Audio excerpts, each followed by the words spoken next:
Hi, I'm Rit, Chapter Miami's interior designer. Today I'm walking you through our latest project on Brickell Avenue, a condo by the bay.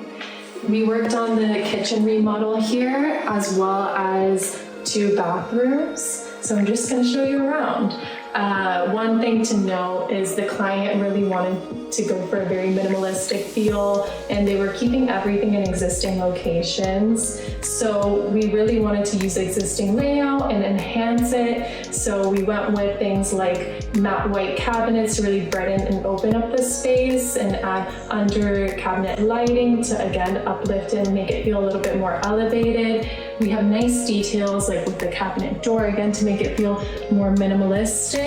We have just single panel doors with the pool integrated into the actual door itself, so we avoid having anything like handles, and that really visually cleans it up, and upgraded all the appliances to just modern contemporary fixtures. And as we walk through, I'm going to show you the breakfast nook area, which again we really wanted to emphasize maximizing the storage and making it as functional as possible.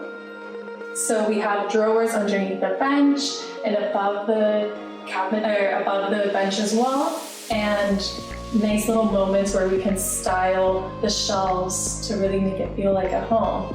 Thank you for joining us.